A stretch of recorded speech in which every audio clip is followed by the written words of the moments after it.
15장 1절부터 11절 어제 본문이죠. 간단하게 정리하면 바울의 선교 보고를 받고 예루살렘에서 내려온 자들이 이방인들도 할례를 받고 모세 율법을 지켜야 구원을 받을 수 있다고 주장을 합니다. 예수 믿는 것만으로 되는 게 아니고 할례를 받고 율법을 지켜야 된다는 거죠. 그 바람에 예루살렘까지 올라가서 사도들과 경론하던 중에 이 예루살렘 공회가 되는 겁니다.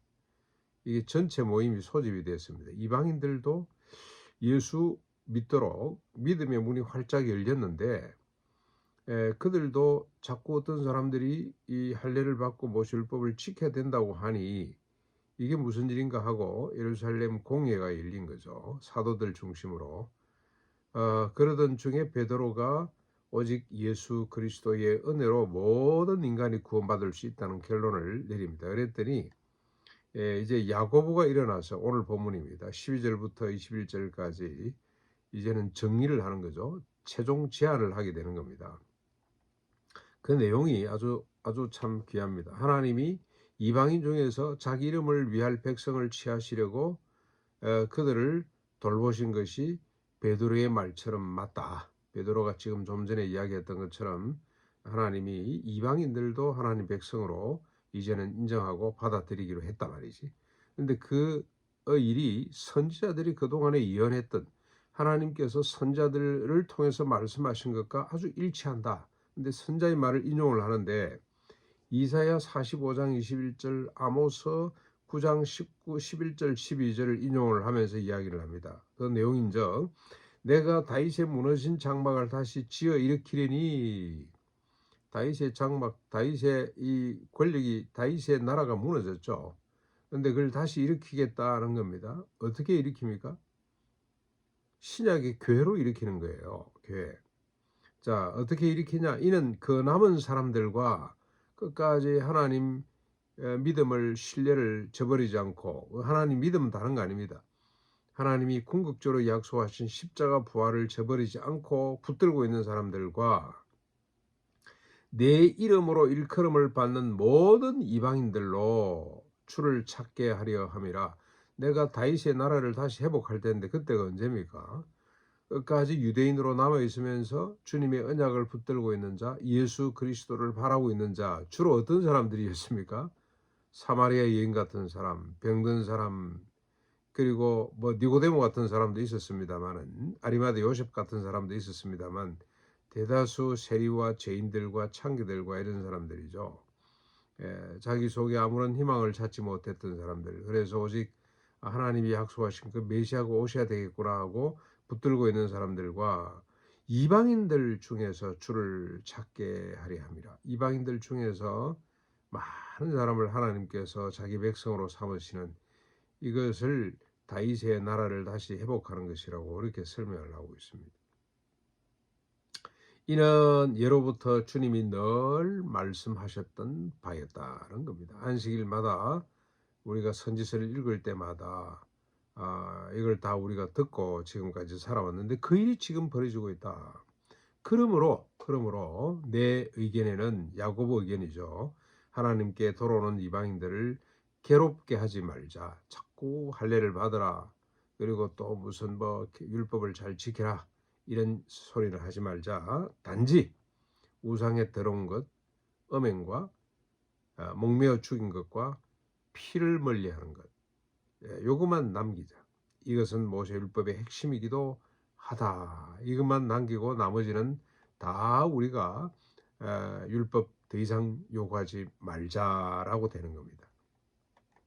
그랬더니 공회의 최종 결정이 납니다. 바울과 바나바와 함께 공회에서 뽑은 사람을 바사바라고 하는 유다, 그리고 실라를 이 안디옥 지역, 수리아 안디옥 지역이죠. 그 주변에 있는 이제 이방인들 형제들에게 위로하고 격려하는 편지와 공의의 최종 결정 사항을 전달하도록 하자고 결정을 하게 됩니다. 그래서 이제 30절로 35절 마지막 절까지 공의 결정을 들고 안디옥 교회로 갔습니다. 그들이 바울, 바나바 그리고 바사바라 하는 유다와 실라가 올라가서 편지를 전달하고 위로의 말로 그 이방인으로 있다가 예수 믿은 사람들이 크게 기쁨을 얻게 됩니다. 그리고 서로 건면하고 굳게 하다가 작별을 하게 되었더라. 계속해서 많은 사람들에게 이 바울과 바나바가 그곳에 남아 있으면서 하나님 말씀을 가르치고 전파했더라. 이렇게 공예가 아름답게 결론을 냈습니다. 첫 번째로 닥쳐온 어떻게 보면 가장 큰 위기인데 그 잘 정리하고 순수한 복음을 보존하도록 하는 아름다운 결정이 이루어졌습니다. 저는 이 예루살렘 공의회를 보면서 이제 이분들이 그냥 자기 말 하는 게 아니고 베드로도 그렇고 그 다음에 이 야고보도 그렇고 전부 다 말씀을 그대로 인용하잖아요.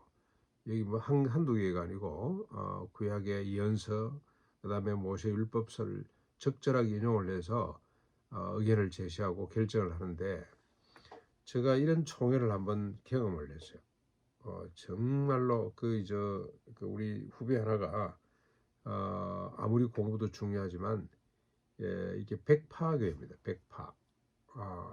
백파교라고 했는데 정확한 이름은 대한예수교 장로회 무슨 정통 이런 건데 이 총회를 한번 가보자는 거예요. 서부교회라고 큰 교회에 총회를 모이는데 갔는데 그 총회는 총대들을 뽑아 올라오는 게 아니고 전국의 목사들이 다 모여요. 목사 장로들이 다 모여가지고 그 큰 예배당을 가득 채우고 총회를 하는데 전 회의록 낭독을 하는데 제가 깜짝 놀랐어요. 정말로 어디 성경 한 구절을 성경을 읽는 것 같다는 생각이 들었습니다.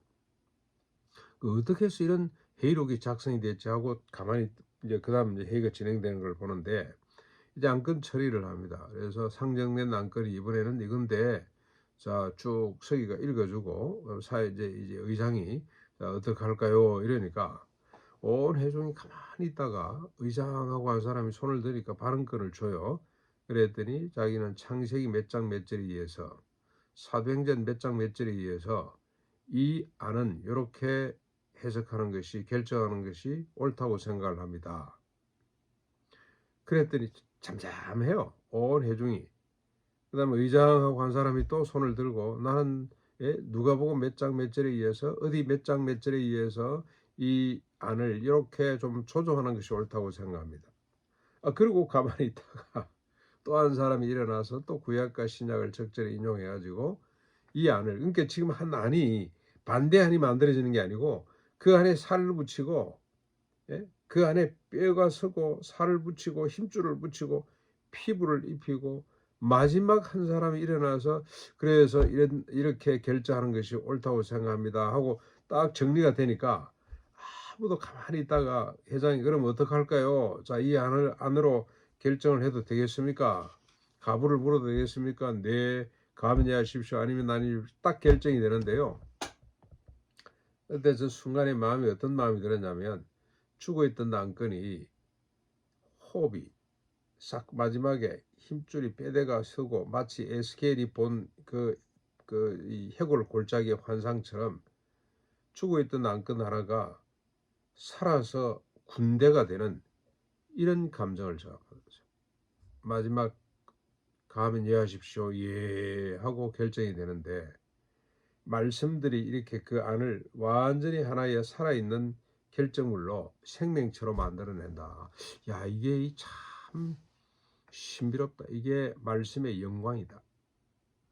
말씀의 능력이다. 우리는 회의를 하면 전부 다 자기 주장하느라고 정신이 없는데 이 사람들은 말씀을 찾아서 말씀이 일어나도록 하는 그런 결정을 해서 얼마나 제가 참 감동스러웠던지. 근데 어떻게 그게 가능하냐? 그 실학교는요, 유학을 안 보내요. 유학파가 한 사람도 없어요. 근데 이제 제가 이번에 두 번째 안식년 갔을 때 그 학교에 그 교단 유학생 한 명이 왔더라고. 이제는 조금 정책이 바뀌었는데 1호 유학생이래요. 1호 유학생. 유학생이 없습니다. 근데도 그렇게 아름다운 총회를 만드는 비결은 4년 공부하는 동안에 우리는 7년 합니다만은 이거들은 4년만 해요. 4년 공부하는 동안에 성경을 20독 해야 돼요. 그러니까 1년에 5독 해야 됩니다. 5독을 해야 됩니다. 그렇죠? 1년에 5독 하려면 여러분 성경을 하루에 한 30장 이상은 읽어야 돼요. 30장 이상 읽어야만이 이게 1년에 한 5번 정도를 봐낼 수가 있습니다.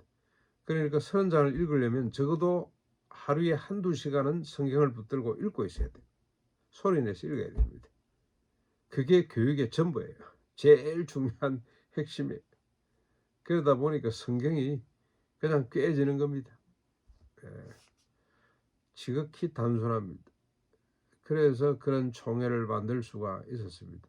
뭐 그 교단이 지금도 큰 교단은 아닙니다. 그러나 한국에서 가장 알찬 교단이 아닐까 그런 생각을 합니다. 지금도 전 교인입니다. 전국에 있는 교인들이 다 모여봐야 뭐 한 10,000명 정도밖에 안 되기 때문에 1년에 금식 수련회를 하는데 결국 가면 성경 읽고 같이 서로 받은 은혜 나누고 그렇게 수련회를 진행한다고 그럽니다. 자기 이름을 위할 백성을 하나님께서 건지겠다고 말씀하신 이 말씀, 자기 이름을 위하는 백성입니다. 성도가 보면 자기들 마음대로 사는 것이 아니고 하나님의 이름을 위할 백성들이죠.